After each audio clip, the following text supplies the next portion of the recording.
Jesus Cristo como a pedra angular, no qual todo o edifício é ajustado e cresce para tornar-se um santuário santo no Senhor.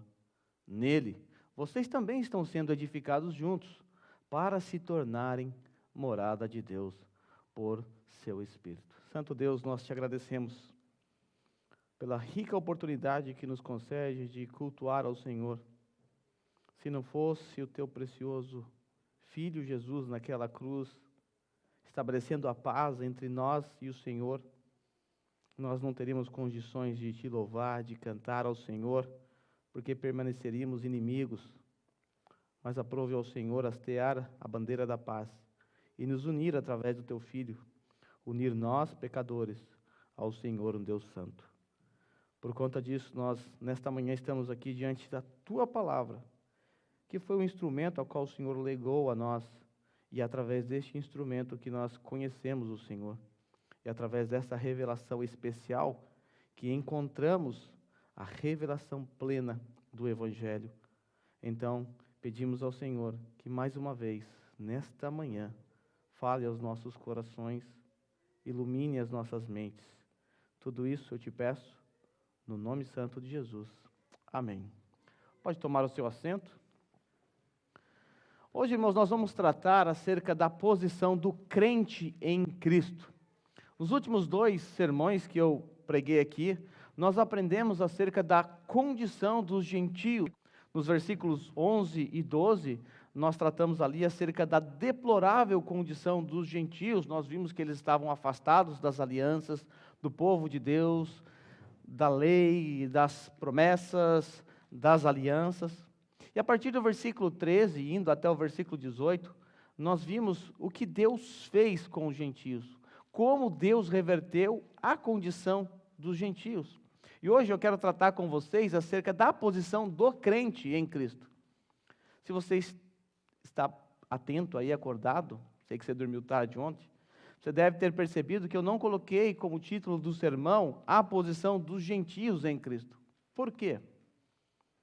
É bem verdade que o texto está tratando acerca dos gentios de forma direta, mas o que nós vamos aprender aqui diz respeito a todos os crentes, tanto os crentes gentios e judeus.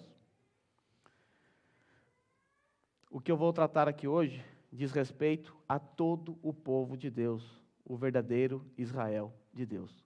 Nos sermões anteriores, Paulo focou nos gentios, e agora ele vai focar ainda nos gentios, mas ele vai apresentar a posição do crente em Cristo Jesus. O versículo 19, que é o primeiro verso que está diante de nós, ele começa com uma conjunção. Portanto, nós sabemos que a função de uma conjunção é concluir uma oração anterior e apresentar uma síntese ou uma resposta às questões que foram apresentadas anteriormente. Eu tenho dito aqui em outras oportunidades que nós não podemos começar a ler um texto a partir de uma conjunção, seja ela de que tipo for, porque isso exige que você tenha um conhecimento prévio do que foi dito anteriormente.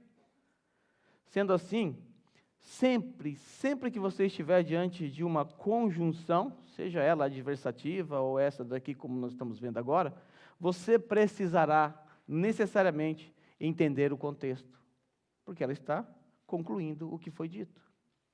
Dito isto, nós precisamos relembrar agora, brevemente, o que nós estudamos na semana passada, porque este, portanto, ele está dando uma resposta ao que foi dito nos textos anteriores.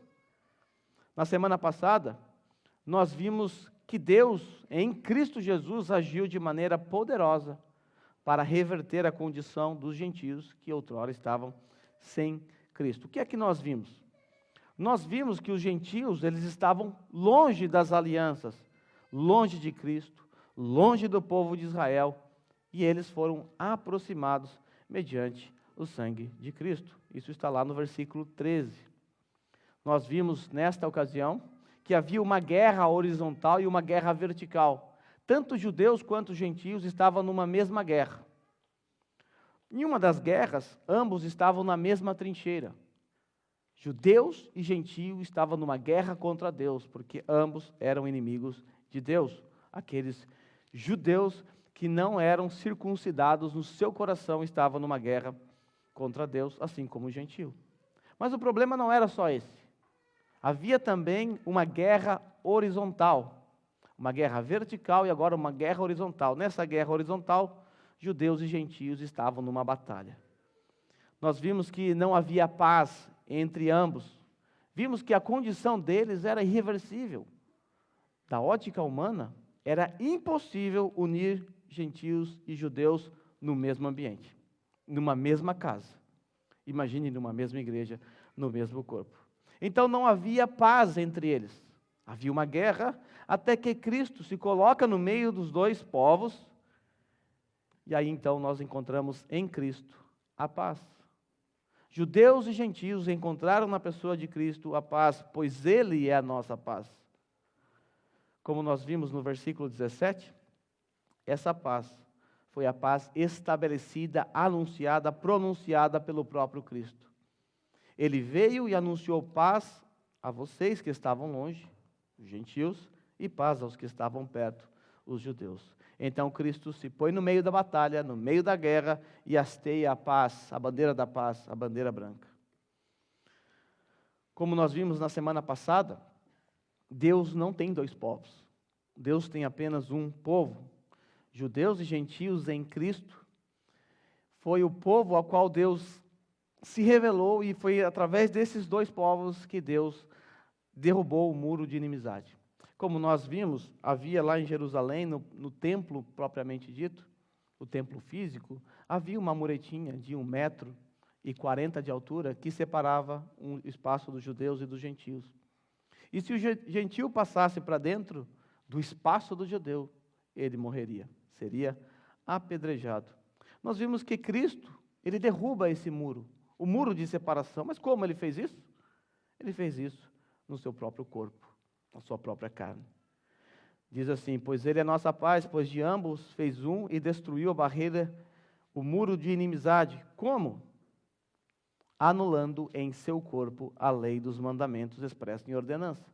Nós vimos que os aspectos cerimoniais causavam uma grande separação entre judeus e gentios. É verdade que o aspecto moral da lei também, o aspecto civil separava também os dois povos, mas é nos aspectos cerimoniais que o problema acentuava ainda mais, se acentuava. Mas, quando Cristo na cruz, ele cumpre os aspectos cerimoniais da lei, esse muro de separação rui, vai para o chão. E agora, não há mais inimizade entre esses povos. Agora não existe mais muro de separação, não há mais diferença entre judeus e gentios. Agora todos têm acesso a Deus, como nós vimos. Foi o último versículo que nós estudamos na semana passada. Agora então, com o muro caído, tanto os judeus quanto os gentios têm livre acesso ao Pai por um só Espírito. Agora que nós vimos o contexto que antecede aquele portanto, podemos voltar para o nosso texto a fim de entender a resposta do apóstolo Paulo. Portanto, vocês já não são estrangeiros nem forasteiros, mas concidadãos dos santos.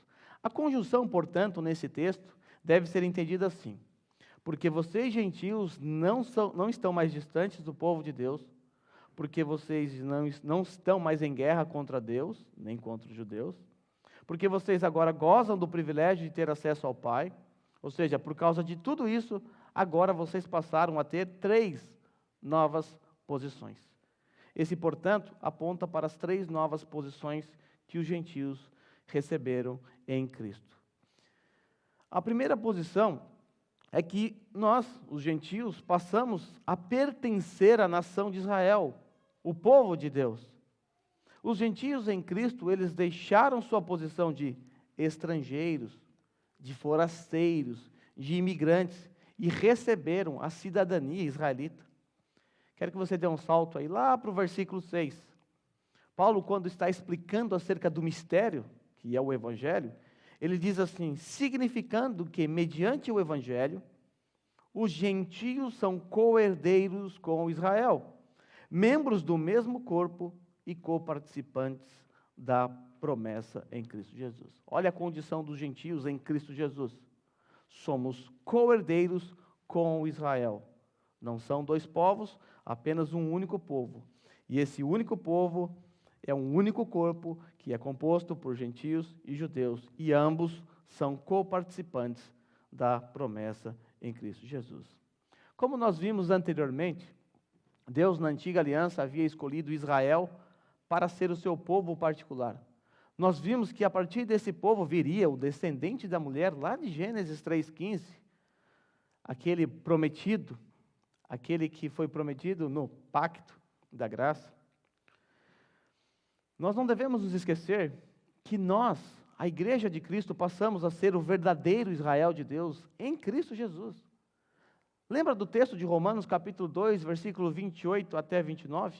Paulo diz assim: não é judeu quem o é apenas exteriormente, nem é circuncisão a que é meramente física.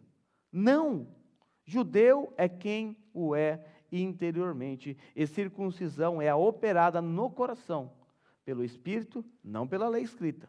Para esses o louvor não provém dos homens, mas de Deus. Paulo diz que judeu é aquele que o é interiormente, e circuncisão é a circuncisão operada no coração. Nós sabemos que essa circuncisão do coração é uma referência ao novo nascimento, à regeneração. Então todos os crentes passaram a ser o verdadeiro Israel de Deus, o verdadeiro povo, o verdadeiro judeu. Em Romanos 9, do 1 ao 9, o apóstolo Paulo diz assim: digo a verdade, em Cristo não minto. Minha consciência confirma no Espírito Santo. Tenho grande tristeza e constante angústia em meu coração. Por que Paulo está angustiado? Ele diz aqui a razão. Pois eu até desejaria ser amaldiçoado e separado de Cristo por amor de meus irmãos, os de minha raça, o povo de Israel. Olha que interessante. Paulo chega a dizer: olha, minha consciência, ela confirma no Espírito, eu tenho grande tristeza, eu tenho constante angústia em meu coração, pois eu desejaria ser amaldiçoado e separado de Cristo por amor de meus irmãos. Quem são os irmãos de Paulo? Os da raça dele, os judeus, o povo de Israel. E aí ele diz assim: porque deles é a adoção de filhos, deles é a glória divina, as alianças, a concessão da lei, a adoração no templo, as promessas. Deles são os patriarcas, e a partir deles se traça a linhagem de Cristo, a linhagem humana de Cristo. Porém, apesar de todos esses privilégios, Paulo entende que esses irmãos estão ainda debaixo de maldição, simplesmente porque a verdadeira circuncisão não ocorreu no coração deles. Pode ter as alianças, a lei, um templo, pode ter tudo isso, mas só é israelita aquele que tem a circuncisão no seu coração. Quando nós lemos esse verso que eu acabei de ler, esse trecho, nós poderíamos pensar o seguinte: então a palavra de Deus falhou? Porque se Deus veio para o seu povo e agora o seu povo o rejeitou, é lógico que não todos os israelitas, grande parte dos cristãos no primeiro século eram judeus que se converteram ao cristianismo, mas a impressão que nós temos às vezes é de que, puxa, será que Deus não falhou então? Deus criou o seu povo, a nação de Israel, escolheu, separou esse povo do uso comum para o uso sagrado, um povo especial, uma nação santa, e de repente nós chegamos lá em João 1:11 e lemos que ele veio para o que era seus, mas os seus não receberam. Bem, se nós analisarmos esse texto de Romanos, pensando se tratar de Israel físico, Israel território, então, de fato, a palavra de Deus falhou, se olharmos por essa ótica. Mas Paulo, ele estava prevendo essa questão, e ele antecipa a resposta. Não pensemos que a palavra de Deus falhou. Se o intuito de Deus era alcançar o Israel étnico, então a palavra de Deus falhou. A não ser que o intuito de Deus não fosse salvar o Israel nação, mas o Israel espiritual. Então Paulo diz: não pensemos que a palavra de Deus falhou, pois nem todos os descendentes de Israel são Israel. Nem por serem descendentes de Abraão passaram todos a ser filhos de Abraão. Ao contrário, por meio de Isaque, a sua descendência será considerada. Noutras palavras, não são os filhos naturais que são filhos de Deus, mas os filhos da promessa que são considerados descendência de Abraão. Pois foi assim que a promessa foi feita: no tempo devido, virei novamente e Sara terá um filho. O apóstolo Paulo entende que as promessas que foram feitas a Israel não foram feitas ao Israel território, ao Israel físico, ao Israel étnico, mas ao Israel espiritual.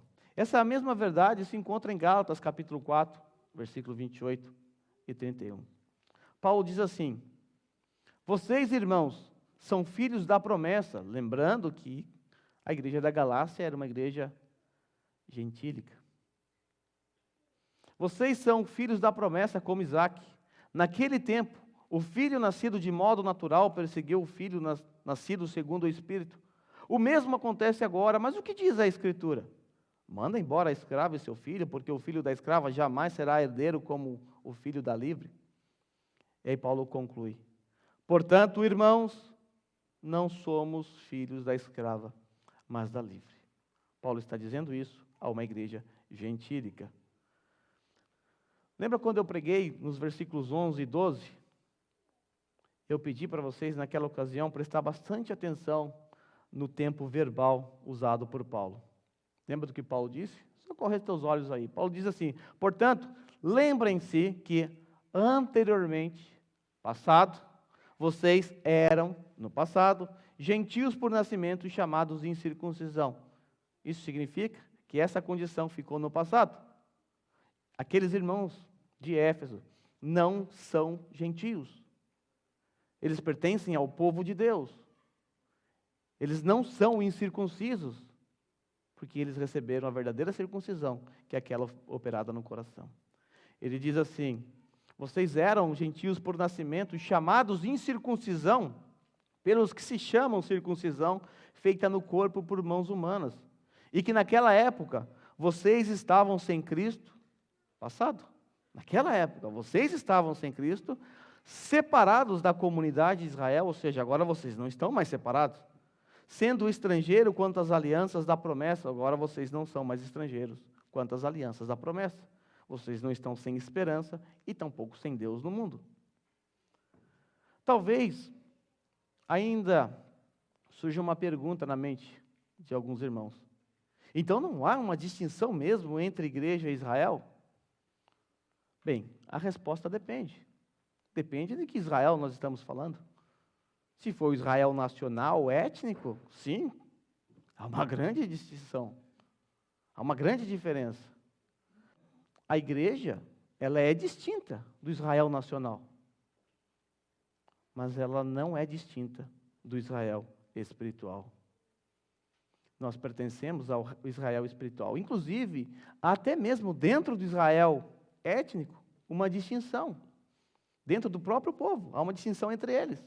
Dentro do povo da nação étnica, existe aqueles que são verdadeiramente israelitas e aqueles que não são. Se nós estamos falando do verdadeiro Israel, mencionado por Paulo, não há nenhuma distinção. Nós, a igreja, somos o Israel de Deus. O verdadeiro Israel do Antigo Testamento, ele se tornou o núcleo da igreja verdadeira no Novo Testamento. Aqui eu quero apresentar a vocês a famosa analogia de Paulo em Romanos capítulo 11. Lembra da analogia da oliveira? O apóstolo Paulo, ele usa a oliveira para representar a nação de Israel, os israelitas. Essa árvore, então, ela representa o povo pactual de Israel. Quando nós lemos lá no versículo 17, parte A, o apóstolo Paulo diz assim, que alguns ramos foram cortados. Essa oliveira é Israel, e Deus podou alguns, tirou fora. Então Deus podou e tirou fora alguns ramos. Israelitas que não eram de fato israelitas. Então Deus está fazendo uma poda aqui. A partir do versículo 17b até o versículo 19, agora os gentios crentes são comparados a ramos de oliveira brava, que foram enxertados e cultivados novamente, foram cultivados na oliveira. Olha os gentios sendo inseridos, enxertados nessa oliveira. Paulo diz assim: e você, sendo oliveira brava, foi enxertado entre os outros e agora participa da seiva que vem da raiz da oliveira cultivada. Então não se glorie contra esses ramos. Se o fizer, saiba que não é você quem sustenta a raiz, mas é a raiz que sustenta você. Então você dirá, os ramos foram cortados para que eu fosse enxertado. Não se orgulhe. Depois ele vai dizer que Deus nem poupou os ramos, a planta original, cortou. O ponto importante a notar, irmãos, é que Deus, Ele não corta a velha árvore e planta uma árvore nova. Como defende a tal da teologia da substituição, que acredita que a igreja substitui Israel. Não é isso. Pela palavra de Deus, nós descobrimos que não é assim que Deus faz.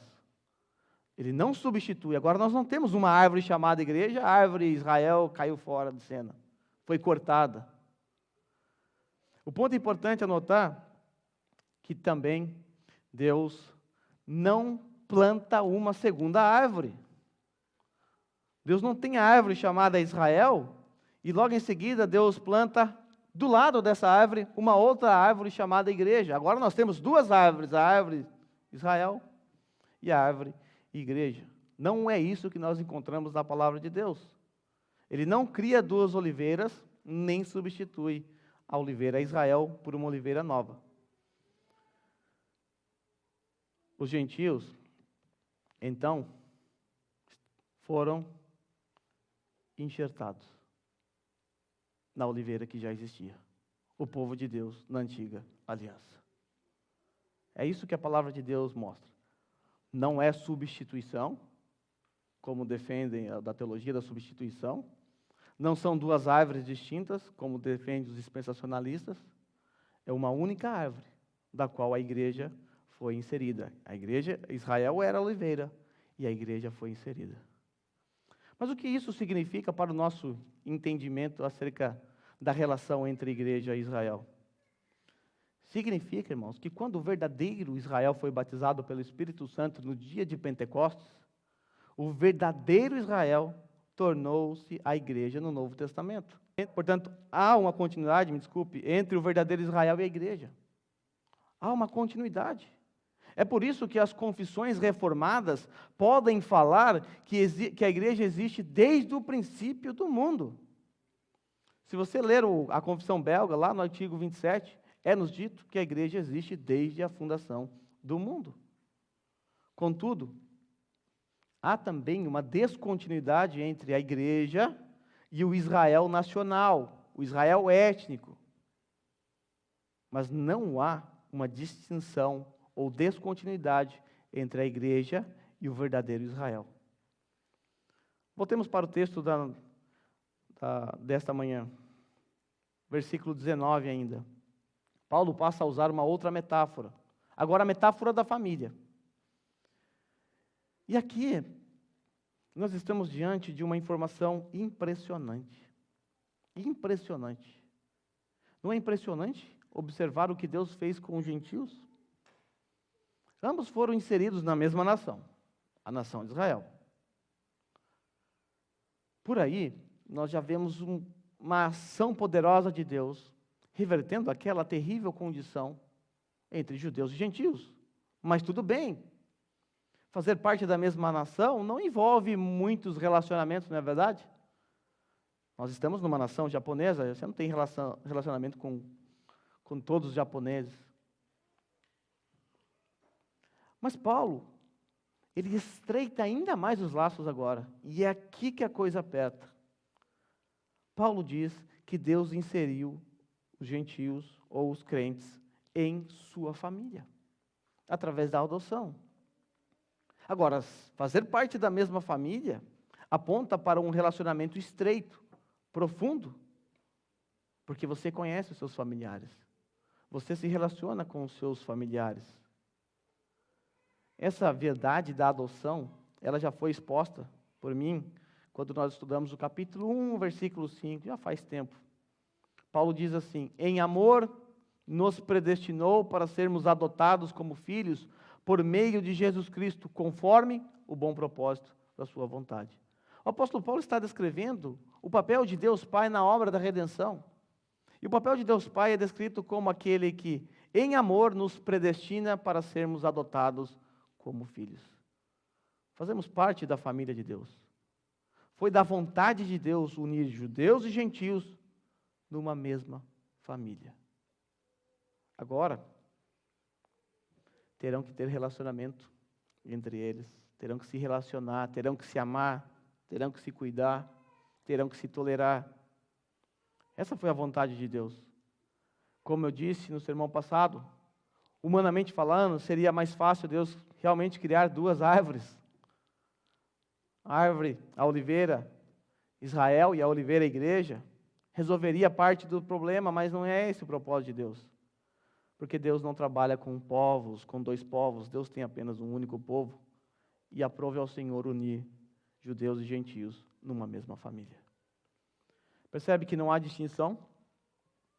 Não há diferença entre judeus e gentios que creram em Cristo?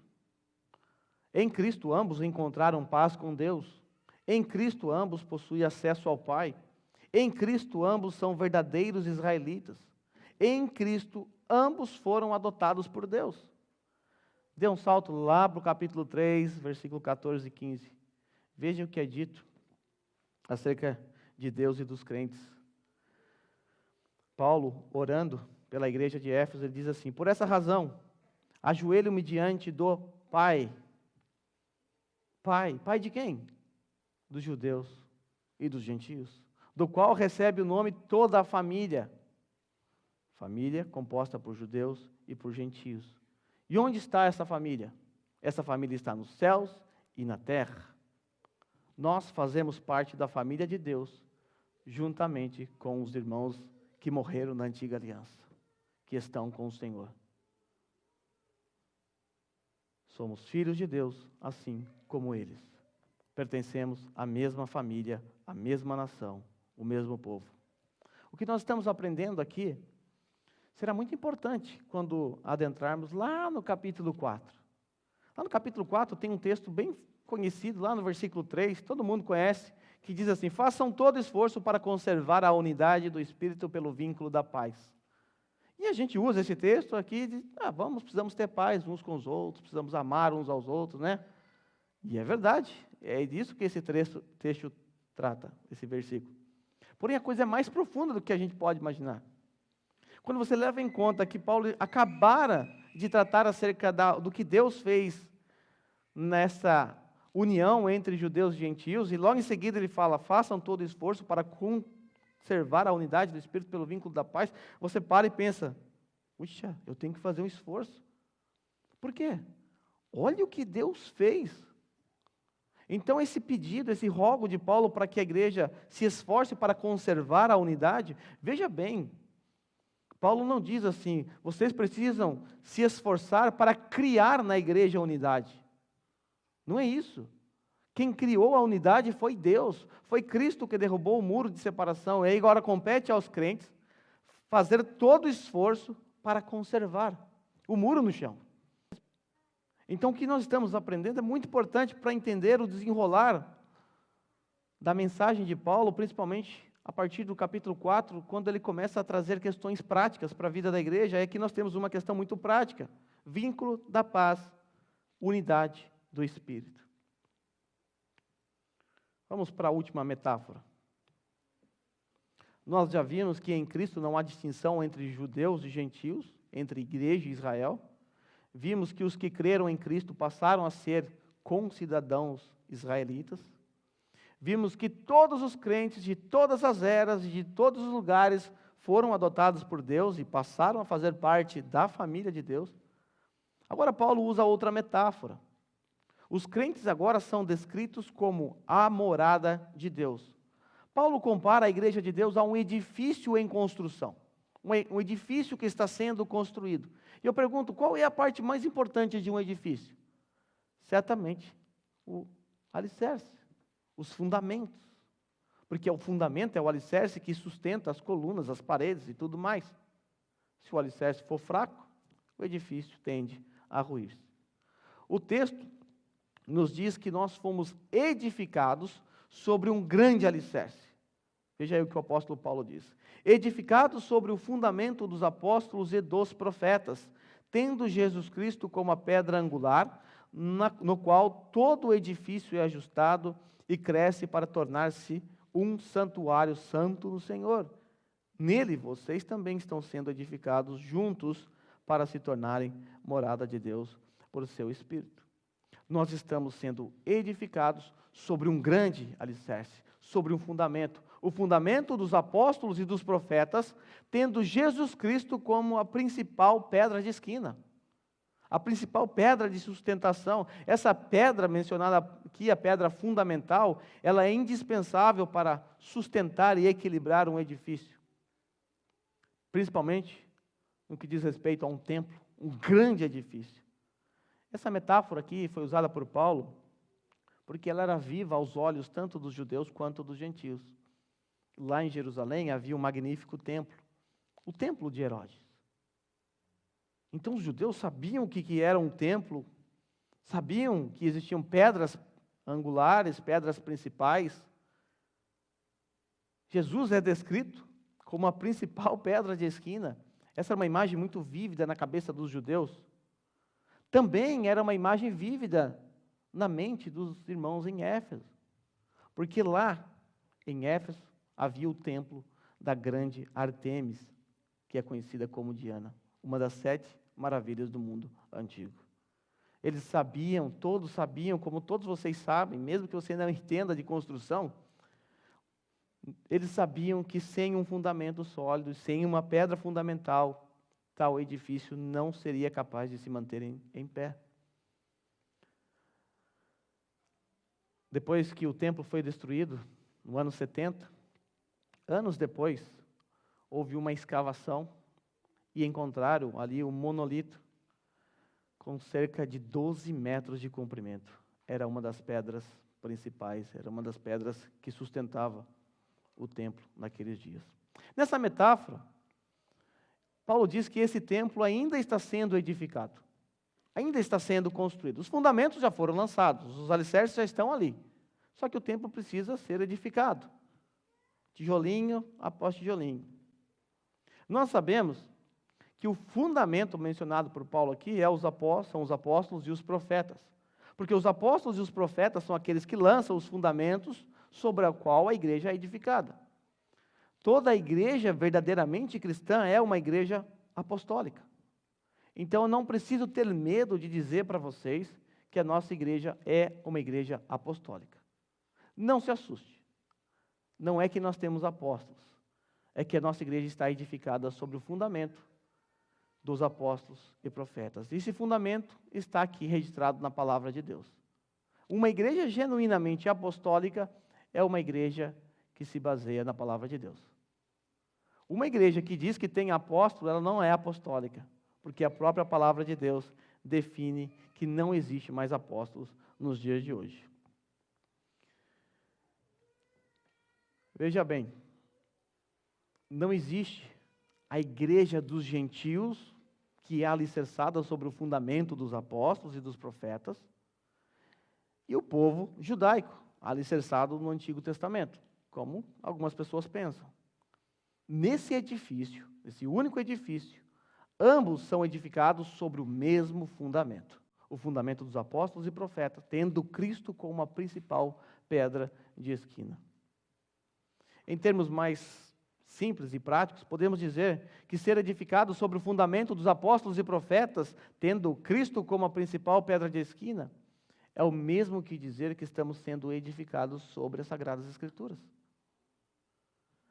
E assim como naquela época, talvez hoje, pela tecnologia mas naquela época não era possível mexer no alicerce depois que o muro já foi levantado, depois que foi lançado, assim também não podemos mais mexer nesse alicerce sobre a qual a igreja está edificada. Por isso, qualquer um que ensina um evangelho, a parte do que está escrito aqui, ou qualquer mensagem que não condiz com a palavra de Deus, a Bíblia chama de anátema, de amaldiçoado. Por isso, eu repito, podemos afirmar sem medo nenhum, somos uma igreja apostólica, porque estamos fundamentados nos ensinos legados a nós através dos apóstolos e profetas. O texto continua dizendo que esse edifício é ajustado e cresce para se tornar um santuário. E é aqui que a metáfora ganha mais peso ainda. É aqui que ganha um peso de glória. Somos chamados de santuários de Deus. Paulo diz que nele vocês também estão sendo edificados juntos para se tornarem morada de Deus para o seu Espírito. Já temos ciência de que na antiga aliança, Deus centrou toda a adoração num templo físico, num espaço físico, num local geográfico ali, um espaço determinado. Nós sabemos que lá no tempo de Moisés foi através de um templo móvel chamado tabernáculo, depois através de um templo fixo que ficou em Jerusalém. Nós sabemos que foi nesse espaço, o templo físico, lá em Jerusalém ou lá no tabernáculo que Deus manifestou a sua Shekinah, a sua glória. Os judeus, é óbvio, eles entendiam que Deus é onipresente, que Deus está em todos os lugares, mas eles sabiam que Deus havia escolhido se manifestar de forma focalizada no templo. Era lá no templo que a glória de Deus se manifestava. E como nós vimos na semana passada, lá no templo os gentios ficavam por lado de fora, restrito a um espaço designado para gentios com aquela muretinha que eu mencionei, de 1,40 m. Se caso ultrapassasse, seria morto. E os judeus? Os judeus no templo gozavam de alguns privilégios, mas não tinha tanto privilégio assim. Eles apenas tinham direito de andar por qualquer pátio ali, sem correr o risco de ser morto. O judeu comum, aquele que ia para a adoração, ele não tinha acesso ao templo propriamente dito. Ele não podia entrar. Então, sim, não tinha muita diferença entre gentio e judeu no que diz respeito ao templo. Os gentios ficavam um pouco mais distantes, os judeus um pouco mais perto, mas ambos precisavam de um sacerdote e de um sumo sacerdote, porque ninguém tinha acesso, a não ser os sacerdotes e o sumo sacerdote. Hoje, tanto judeus quanto gentios, como nós vimos na semana passada, temos acesso ao Pai. Ambos. Não é um privilégio só dos judeus, é um privilégio de todo o povo de Deus. Não é um privilégio só do judeu étnico, porque nem ele tem esse privilégio hoje.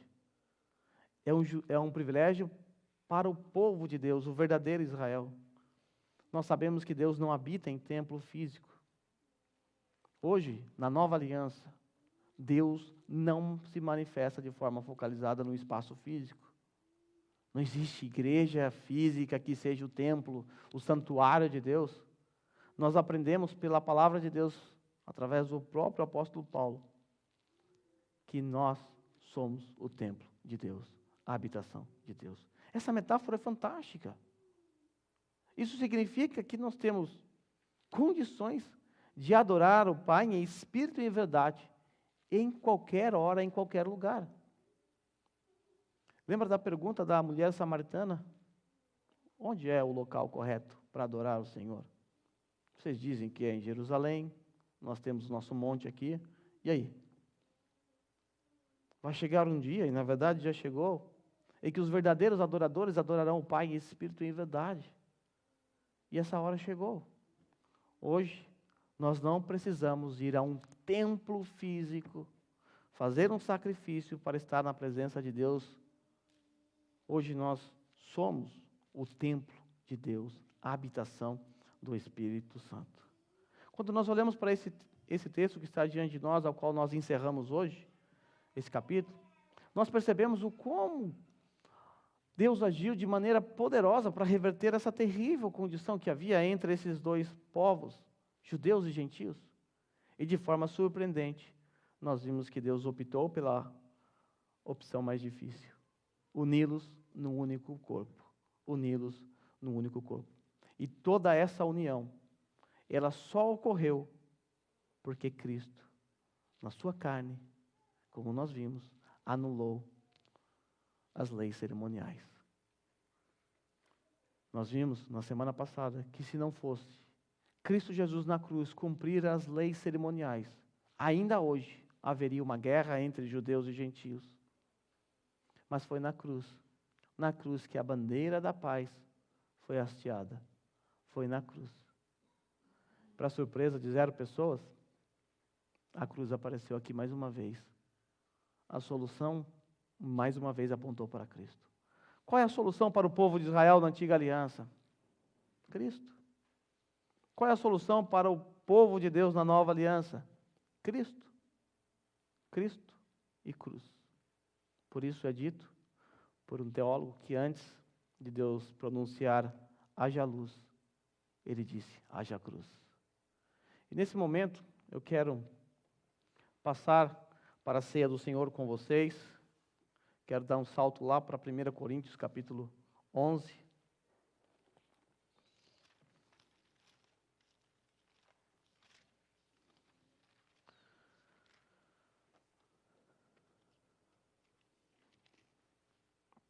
Aprove a Deus nos conceder o privilégio nesta manhã de celebrar a ceia do Senhor. E a ceia do Senhor nos faz lembrar da cruz de Cristo, do sacrifício de Cristo. O apóstolo Paulo, ele aponta para algumas realidades nesse texto que está diante de nós. A ceia do Senhor em Corinto estava trazendo confusões, problemas, brigas.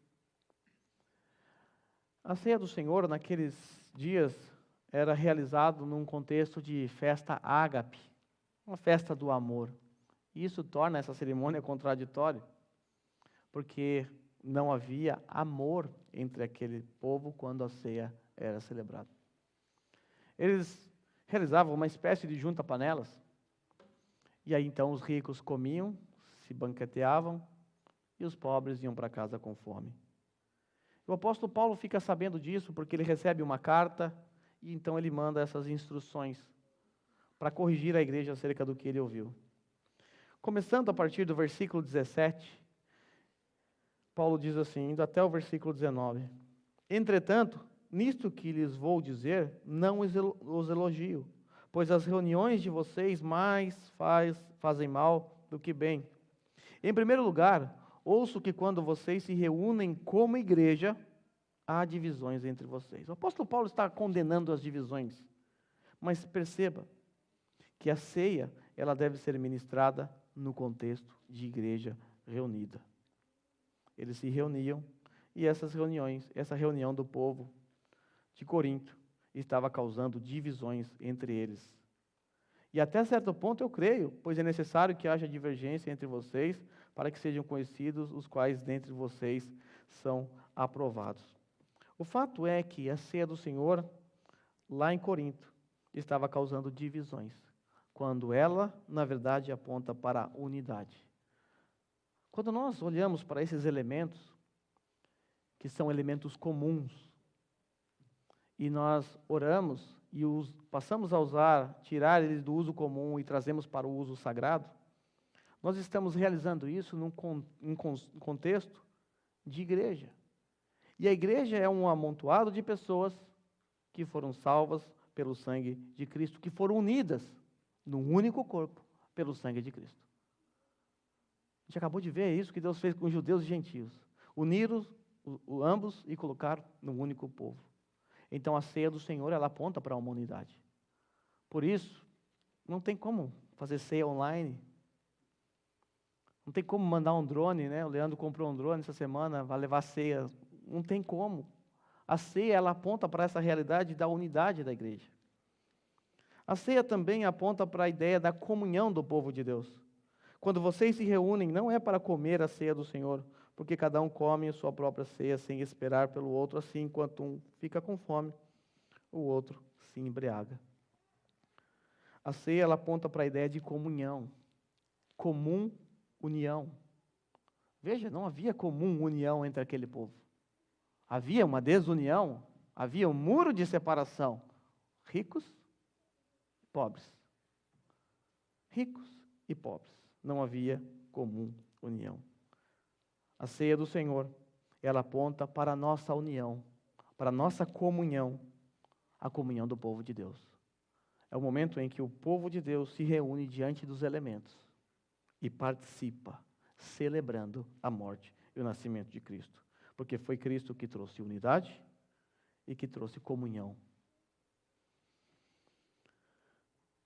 Também, Paulo diz que é uma lembrança simbólica da morte expiatória de Cristo.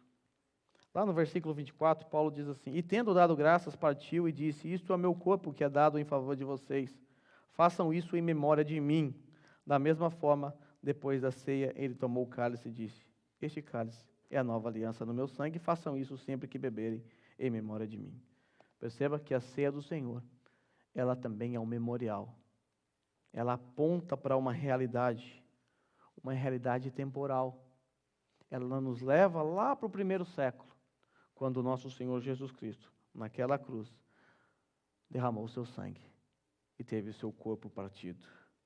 Paulo se lembra das palavras de Jesus: pois recebi do Senhor o que também lhes entreguei, que o Senhor Jesus, na noite em que foi traído, pronunciou essas palavras: e isto é o meu corpo que é dado em favor de vocês, façam isso em memória de mim.